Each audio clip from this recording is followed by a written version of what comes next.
সত্য এটাই, যতই পরিচিত হোক, আল্লাহর কাছে যদি পরিচিত না হয় তাহলে দুনিয়াকে শুনেও যাইতে বাধ্য হয়, নিজের পিস্তল নিজের মাথায় লাগে। সত্য এটাই। এই জন্য দিলের থেকে বলতেছি, ওয়াজ লম্বা হবে না, আমি শেষ জায়গায় চলে আসছি। আসেন ২৫০০০-এর মানুষ, আজকে ভাবি রাগ হয়ে যাবেন বললে? হ্যাঁ, আমি তো বলি এই উম্মতকে দাঁড়িয়ে দিছিলেন জান্নাতে যাওয়ার জন্য, ক্লিন শেপের জন্য না, পায়ে হাত রাখিয়া দাঁড়িয়ে দিছিলেন জান্নাতে যাওয়ার জন্য। জান্নাতটা নবীর সুন্নত। কার? কার? আর যদি সাদা বানাইতে পারেন তাহলে তো কোনো কথাই নেই, কথাই নেই। নাহলে ওলামা কোত্থেকে বলে মুহাদ্দিসে কাবির মারা গেছে, আল্লাহ জিজ্ঞাসা করছে বুড়া কি নিয়ে আসছো? কিচ্ছু নিয়ে আসি নাই। খালি হাতে? না। তাহলে কি নিয়ে আসছো? সাদা দাড়ি। না শোনেন না ওস্তাদদের থেকে? আল্লাহ জিজ্ঞাসা করতেছে সাদা দাড়ি মানি? কেন আপনি জিবরিলকে বলেন নাই? জিবরিল আলাইহিস সালাম আমাদের নবীজিকে বলেন নাই? নবীজি ও আবু হুরায়রাকে বলেন নাই? আবু হুরায়রা অমুককে বলেন নাই? অমুককে বলেন নাই? উনি আমাকে বলে নাই? সনদ শুনাইতেছেন, আপনি নাকি সাদা দাড়ি দেখলে লজ্জা পান? আল্লাহ আয়েশা দিয়া বলছে সবাই সত্য বলছে, আমিও সত্য বলছি, মাফ করে দিলাম। যাও।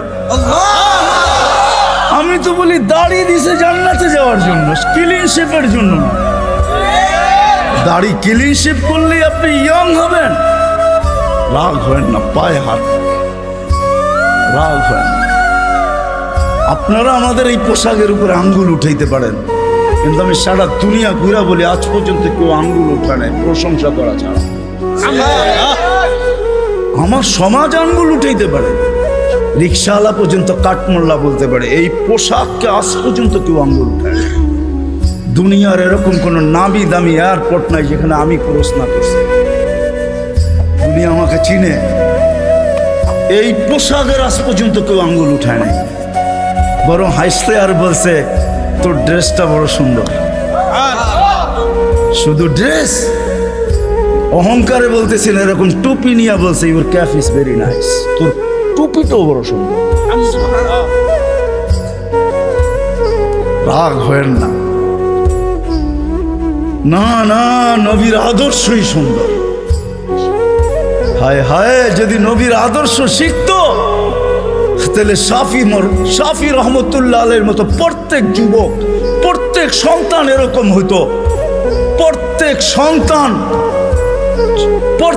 সন্তান হায় হায় হায় হায় এরকম শাফি রহমতুল্লাহ আলাইহির মতো, বাইজিদ বুস্তামির মতো হইতো। সারা রাত্র মার মাথার কাছে পানি নিয়ে, বাপের মাথার কাছে পানি নিয়ে দাঁড়ায় থাকতো, চক্ষু খুলতো আর বলতো বাচ্চা দন সারা রাত্র দাঁড়ায় ছিলি? বলছে হ, পানি চাইছো বইলা কথা, ঘুম ভাঙ্গাই নাই। যদি ঘুম ভাঙলে আর ঘুম না আসে, এই জন্য অপেক্ষা করতেছিলাম। মা বাবার হাত পানির দিকে বাড়তো না, আগে উপরে উঠতো। ও যুবক, তুমি আল্লাহর ওলি হইতা ওই মুহূর্তে।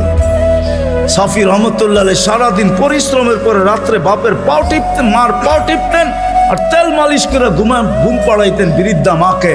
মাঝে মাঝে তালুতে চুমা দিতেন, মা কাইপা উঠতো। মা বলতো আমার পায়ের তালুতে চুমা। তো বলতো তোমার পায়ের তালুতে চুমা দিই না, আমি তোমার জান্নাতে চুমা দিয়া সাপ নিয়েছি। তাইলে আমার সমাজের কোনো মা বাবাকে সন্তানের হাতে জান দিত না, তাইলে আমার মাটিতে কোনোদিন ঐশী জন্ম নিত না, এরকম হাজারো জন্ম নিত না। মিডিয়ার কয়টা আসে? হায় হায় হায়, পায়ে হাত রাখি, রাগ হয় না। আসেন শিখি নবীর আদর্শ। হাদিসে আছে, একটাও যদি ধরেও রাখতে পারি, একটা আদর্শ, আল্লাহ রসুল বলছেন লাউ তামাসসাকা বিসুন্নতি ইনদা ফাসাদি মান তামাসসাকা সুন্নতি ইনদা ফাসাদি উম্মতি ফালাহু আজরু মিয়াতি শাহীদ মান আহইয়া সুন্নতি ইনদা ফাসাদি উম্মতি। এক সময় আসবে, এক সুন্নত যদি ধরে রাখতে পারো, 100 শহীদের মালা তোমার গলায় আসবে। আমাদের দেশের মতো সহজ কোথাও নাই। কদমে কদমে হক্কানি আলেম,